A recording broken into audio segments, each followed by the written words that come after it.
Angela, so nice to have you here. Thanks for having me. Austin Guitar Heaven, all the way from Los Angeles. Yes, hanging out in Austin. So how do you like it here? I love it here. I can live here in a second. Okay. Good food, good people, good music.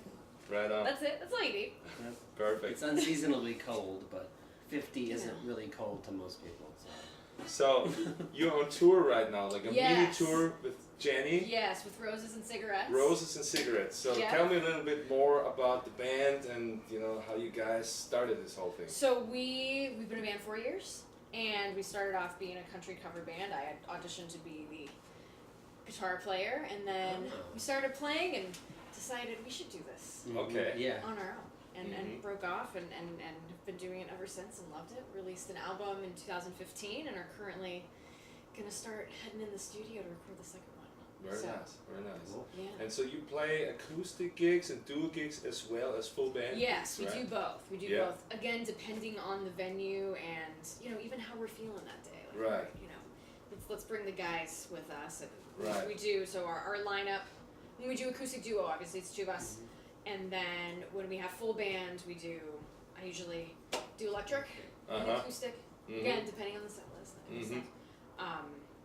And then we have our bass player. We got a pedal steel too, Oh, nice. which is super fun. You don't see a lot of that in Not LA. anymore. And he's able to, do the beautiful pedal just- steel sounds. But then, if we want the cool B3, Nice. outside the box kind of stuff, he does that as well, which really sets. Does he it charge apart. extra? He's nice enough to jam. That's a utility guy. You gotta have a he's a utility good dude. guy. He's a good dude. So it's fun just having those different layers in our It music. gives a great blend with the guitar. It does. And what kind It of does. venues in LA are you playing? I know that the club scene here, I know how that works, but LA is a city of 5 million people. So how does the club scene work? So for our listeners, describe the LA club scene for a band. Oh gosh, I mean, again, it really depends on what you're playing, and that Sunset scene isn't really what it was back in the day. It's That's a what bit, I think. It's but a I bit don't different know. now. So places like the Whiskey and the Roxy and stuff, it's a little bit of a different scene. We play places like the Mint in Mid-City in Los Angeles. It's a great spot. It's been there since 1937. Yeah, I mean, everyone's played the Bonnie Raitt, Jackson Brown, just a ton of amazing musicians, and still amazing musicians go through, and it's a great spot. The We do Troubadour, concerts. is it still Troubadour there? is still there, and it's just so awesome. I have to admit, I just recently went there. I've lived in Los Angeles my whole life, and just recently went there to a show, and you can feel the music and the magic in the bones of that place. That's a special place. Do you play the Hotel Cafe? Yes, Yeah. we play there too. Yeah, That's a really good spot, right? Really fun spot. Jenny and we saw John Mayer play there for $10. Oh, geez. Wow. Right before he released his newest album, and he So recently. Then. Oh yeah, like that day. Oh, I tickets, thought you were going to say tickets went on 2004 sale. or something. No, tickets went on sale, and it's like John Mayer's gonna be here tonight. Oh, that's yep. cool. So 25, $10. total $25 for the two of us. Just acoustic? Acoustic. He had a dobro, and just jammed, and then Dave Chappelle just shows up, and That's a nice. Wow. and the two of them. That's pretty played. LA. Oh yeah, very Yeah. LA and Just very show fun. up. Yeah. I mean, we were up on the stage. I mean, I'm seeing everything he's doing. Yeah. I'm sitting there like, that's how he does it. Yeah. Okay, so he does it net tune. Was he doing it all, or was it already on tracks? No, he was. God, he is amazing to watch live. I don't know. God, he's amazing. Yeah, he's a guitar hero for sure. So when you started to play guitar, Yes. were you starting out on the acoustic or the electric? I started acoustic. I did acoustic for about 3 years. I didn't even touch an electric. Oh wow. Uh-huh. So I think that led to my style of playing as far as being incredibly rhythmic. I wanted to be a drummer Okay. when I was little, and my parents, asked what instrument you want to play. Uh-huh. Well, I really want to be a drummer, and they're like, well, you can't take drums to the Yeah. beach, but you can take this to the Yeah, beach. right. And as a kid, you're like, yes, okay, Okay. we can travel, I'm good. Yeah, right. So that urge and that want of always wanting to be a drummer, I think, has blended into my guitar playing. Makes So sense. as a rhythm player, and even when I'm playing electric too, I'm very rhythmic and very percussive. I think it's important, especially when you're playing with a band and you're holding down rhythm. Yep. It's important to just be solid. Until I can relate to that. It's important. There's really nothing like a solid acoustic. And you Player, learned it when rhythmic you player. played duos and stuff. I mean, Oh. because you are the drummer then. Yeah, Yeah. drummer, your bass, Yeah, yeah. even if you could, Melody. throw in, melodic lines every once in a while. You're the band leader. It's a fun way of thinking, and it's different, when we have our duo gigs and then we have our full band stuff, how I have to turn on different parts of my brain. Right, yeah. To, okay, pedal steel's got that covered, bass got that covered, drums got that covered. Okay, well, geez, okay, I'm kind of solo. Nothing It's to kinda do cool. for me. It's kind of cool. Okay, I can sit and be melodic and listen to Jenny and what she's doing and really compliment what's happening in the space. Because there's nothing more annoying to me than a guitar player who just plays a million notes over everything. Right. Like, you know, being... like two you're of us. but being a big... but being a...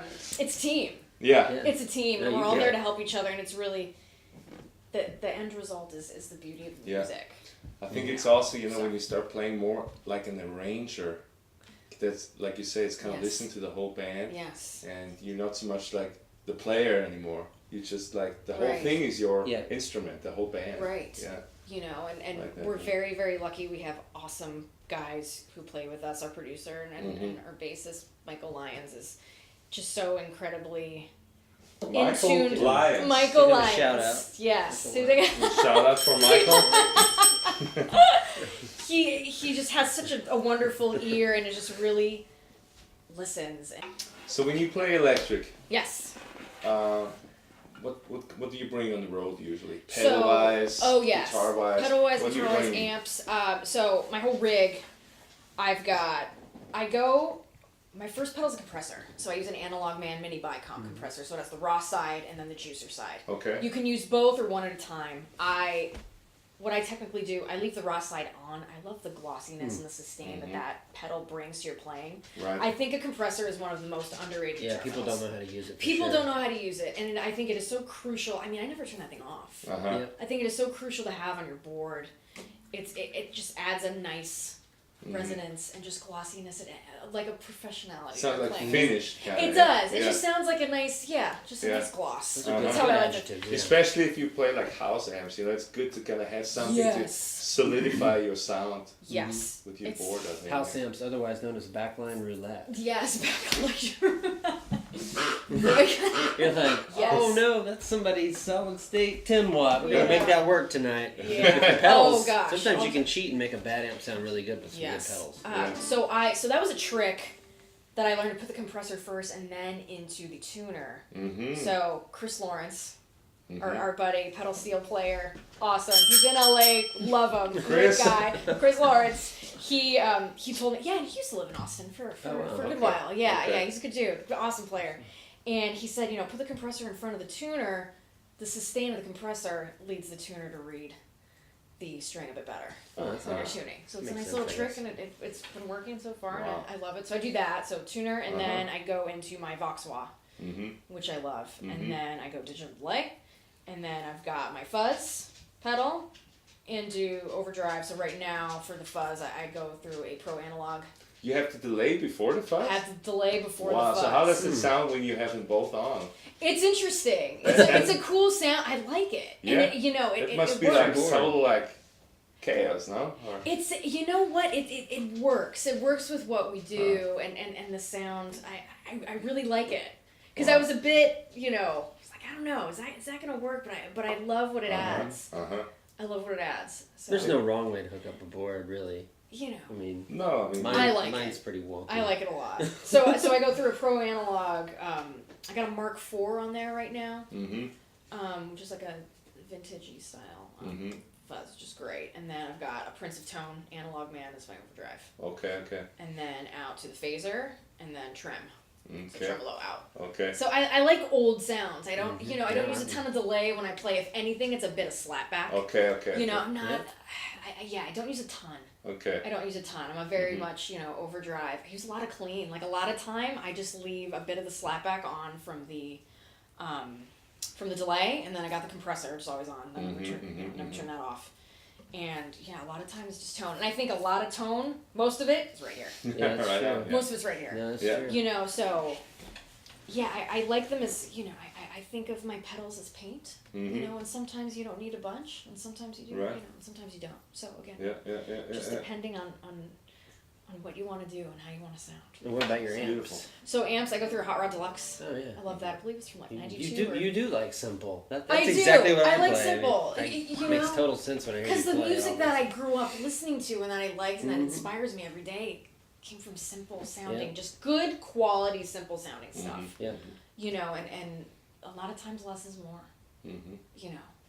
and just, relying on the hands for tone, I think is huge. Nicely put. And then on your guitars, you have several endorsements. Or I do, several. so I work with Martin and Fender, and I really love their new American Pro Strat. That's what I've got right now with the Schaubucker pickups. That thing is a beast because it can sound nice and mellow up top, and then you go and you hit the humbucker, and it's like, whoa, now, you know, and it's great. And a lot of times what I'll just do if I'm soloing, and the overdrive might even be a little too much, and we're soloing, and I'll just click on, you know, the humbuckers, and then go for it, and it's exactly the tone I want. Right on, yeah. You know, so you work with your volume knob a lot too, then? Or? I do, and I do swells that way as well. I don't have a volume pedal. Use a volume. Yeah. So my guitar teacher Jimmy Scott, who was Jimmy Scott all over the place. Well, we're getting to know a lot of these people. Right. Yeah, he looked them all up. They're all fantastic musicians. He taught me that. You know, just that old school way of. I thought you were gonna say he told you not to do that and use your volume pedal. No, he told me he's like Some people are very dependent on their. Some people are. I'm one. I could never do that. I couldn't learn it at my age. No. It's fun. Your age. I couldn't do it. Well, I'm so used to having the pedal. I could never use my I would just. It's quite a touch. It's a little bit of it's a little bit of that, but and I'm the way too. I love the volume swells. You use your hand as well? Yeah, oh yeah. Man, it's a fun trick. You guys are it's better a fun than trick. me. I like it, but then and then it leaves more room on your board. Yeah, another pedal. No, and also the beautiful thing is you get all those textures and nuances. Yeah, it's not just like a volume thing. Right. You know, it's the attack changes. And that's true. And the capacity. You know, it is a real technical thing too. You know, and then you have all these little. Yeah, I was and I was on the fence Special with do I go and get a volume Yeah. pedal, and then Chris Lawrence, he called me because I did a thing on Facebook like, all right, guitar player friends, what do you think? And he called me and he goes, use your hand. He goes, use the volume pedal. He's like, you've already got one built in, use it. Mm-hmm. And something, I mean, Leo Fender, he got it right the first time with that, with the Strat. I mean, really, you can't go wrong. That is, I think, the most versatile electric. That's a good one. I need to get another one. Mine got stolen a long time ago. I never replaced it. I just went straight telly. I have like 3. No Strats. But they are great. That is my go-to electric. I have a lot of Strat envy when I hear other people play one. That is my go-to electric, 9 times out of 10. I mean, a good telly. That's a great I mean, you can't, like, a telly sound is... That's a good It's rock and roll. Yeah, sure is. Do you guys want to play something else? We can play something too. I wanted to ask Angela one more thing. Yes. I'm curious about your writing process, with Jenny. I mean, do you write on acoustic or actually, do you write songs by yourself too, with complete with lyrics, or are you like a songwriter team most of the time? We're a songwriter team. It's nice to have found someone who you can really click with, because that doesn't happen all the time. Co-writing, and we really gel, and it's great, and it's something I'm incredibly thankful for, to have found someone like that you could just the flow of ideas just comes very naturally, and it's fun. It's a lot of fun. I mainly write on acoustic. There's maybe been one song where I picked up my Mustang. And I'm like, ooh, this is cool. So you have a lot of guitars you're not telling us. Do you have an hour? Right. But yeah, I mainly write on acoustic. I know with all of the Roses and Cigarette songs that we've written together have been. Okay. Particularly my Martin M28. That is my writing. That is my inspiration guitar. You travel a lot together and stuff. Yes. So do you sit down together and do that, or are you like sitting down at home and you come up with a little melody and then you send it to? It's a bit of both. It's a bit of both. A lot of times, I'll be at home just practicing, and then something will happen on the guitar, and that's usually how it is. It's just like it's a gift, and it's given. You're playing. You're like, whoa, okay, record this now before I forget it. And it's so wonderful with phones how you can just record it and then send it within a matter of seconds. Voice memo that thing. It's amazing. Before the idea is gone again. Right. You have to capture it, Right. So a lot of times, I'll do that, or she will come up with a a chorus to a song, and come up with some chords for this, and then we we're in our corners, we go and we write, and then we come together. And a lot of times we'll just be together and just playing and practicing. Whoa. Okay, what'd you do there? What'd you sing there? Okay. Grab a phone. Our song "Driving" was written that way. It was written in 5 minutes. We were there together. I think a few margaritas were involved as well. You want to show it to us? Driving, yeah. Yeah. So I'm also a really big fan of open tunings. Okay. And anytime I get a chance to use them, I will. And at live shows, a lot of times I'll definitely have more than one guitar on stage. I've tried to narrow it down to 3. an acoustic, an additional electric, and then the electric that stays in stage. Yeah, and then you never know, like you're playing at a gig and then, you got a string that's out and I can just go and grab the guitar, which has happened before. Sure, it's happened to all of us. Right. So driving, I tune the E string down to D. Okay. So instead of dropping it on top, I did. What kind of strings are those? That almost looks like you have electric strings on an acoustic. These are Diodario nickel bronze. Okay. So I work with Diodario as well. I love these. These are great. They're nice and slick. And they don't break on me. Yeah, like I've used them for a good while, and I mean, I beat the crap out of my guitars when I play, especially with rhythm. How often do you change usually? About every 2 weeks. Oh wow! I change a lot. Well, yeah, because once and when you start to feel that they need to be changed. I look at Ulrich's guitar, I'm like, those are gritty. but like if I'm gonna go in the studio and track some slide or something, then I leave the grittiness. I leave those strings on. Right. Yeah. But we play so much, and then I believe women's hands are sweatier than men's hands. I must have a woman's hand then. Very woman's hands. No, you don't. But I sweat a lot when I play, and then that You're picking me. I know. Very woman's hands. I love that. But with driving. No, you don't. Yeah. With driving, I tuned down the E string to D. I got that idea from Led Zeppelin, so from like going to California, and there was that double drop D. I just love that because it adds such a beautiful droniness. Oh yeah. And that's why I got 6 strings. Right. So that lick. I mean, we were playing, and I think we were like 3-4 margaritas in, and just.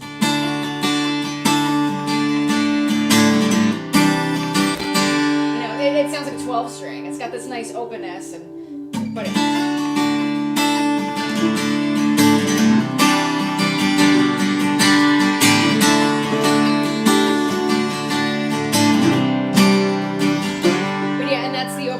That really drives the song, and on the album we have Chris Lawrence who does this. He does just so much cool, amazing stuff on pedal steel. He's like driving, okay. I want to make the beginning sound like a car. And this pedal steel, he's got all these pedals, and he's like, freaking, he's just sitting there. Okay. Then he goes, okay, like that, and sure enough, he made the damn thing sound like a car. It was so cool, yeah. So, but yeah, that's so that little hook. Does it come back in the chorus then, or? It's layered in there. Yes, it's layered in there. Okay. So and on that track on the album, that was the most guitars we had on any song. Was that? I mean, I was doing 12-string, acoustic, electric. Is that track 1? That's track 1. A lot of layering. Okay. So there's a lot going on. There's pedal steel and all that. And so the whole song pretty much stays in that area, like harmony wise, or do you take it somewhere else too? We go to the flat 6, so that, and it's nice and beautiful and drony with that D on the bottom,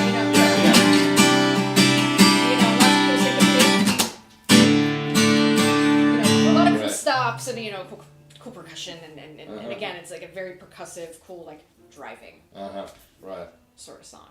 Nice. So it's really like very simple and on point. It is. It's a song that's easy to hum to, and easy to sing along with, and we open most of our shows with that song, so it really gets everybody, all right, get everybody awake, we're about to rock.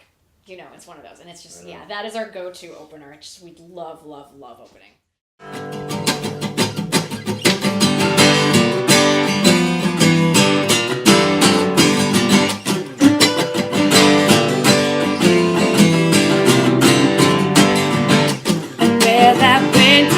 In Memphis, but I woke up in Hollywood. I got a quarter in my pocket, and I'd call you if I could, but I don't know why. I gotta fly. I wanna rock and roll this party. I still want to have some fun. I wanna leave you feeling breathless, show you how the West was won, but I don't know why.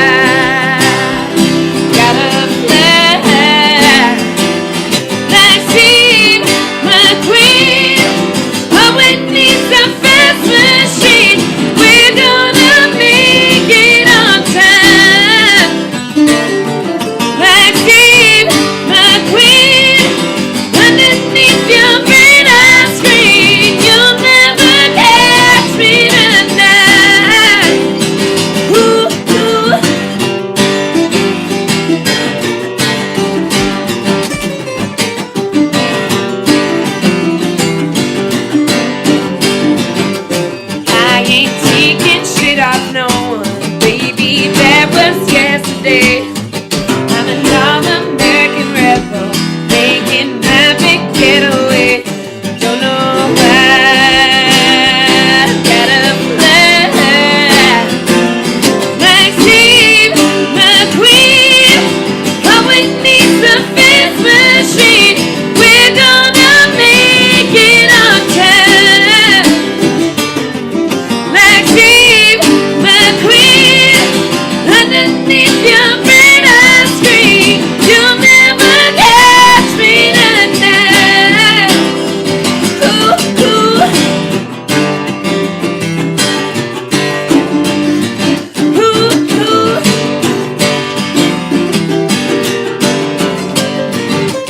We got rock stars in the White House. All our pop stars look like corn. All my heroes hit the highway. They won't come round here no more.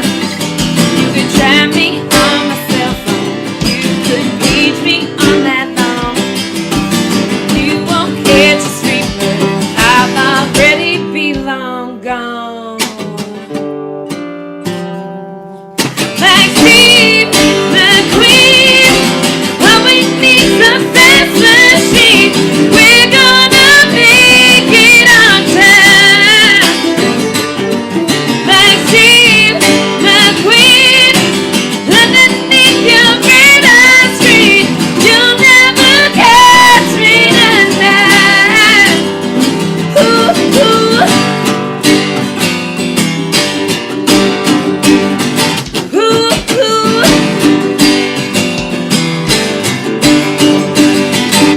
Yeah. Very nice. Yeah. Thanks Such so a much for pleasure to having have us. This is Angela Awesome. and Jenny. Thank you so much. Thank were you awesome. for having us. You guys are awesome. We wish you all the best on your tour. thank you. And New you know, friends. hopefully Yes. we'll see you New again. friends. Definitely we come back to Austin. Say Yes. hi again. We're And coming Teddy. back, and Teddy's coming Teddy on too. tour. Teddy on tour. Maybe Teddy on vacation. then. Teddy on vacation. Go And away. to all of you guys out there, we'll see you again in 2 weeks when it's again Austin Guitar. Heaven. Hey guys, thank you so much for watching another episode of Austin Guitar Heaven with Ulrich, and Jesse.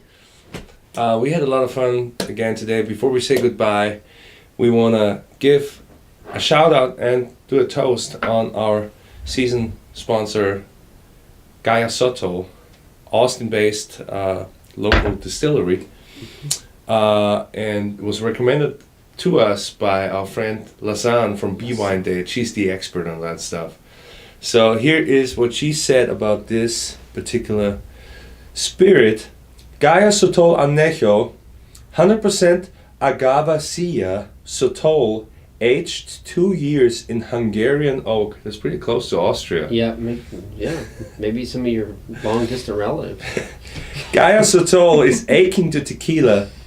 This has an enticing floral nose with accents of nuts and offers an elegant sip, layered with subtleties of citrus, nuttiness, finishing with earthy goodness. Prepare to be enthralled. I'm prepared. You prefer Enthrall me, sir. We are elegant guys. There you go. Well, I love the color of it. I gave you a little lesson. Cheaping out on me. Cheers. So tall. Good music and good company. Mm-hmm.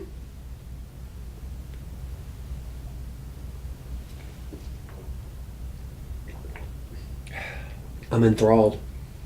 You are? Yeah. I feel the Good. nuttiness of it. Mm-hmm. The citrus. It's just amazing how many high quality local distilleries there are. All right here. Yeah. Gaia Soto.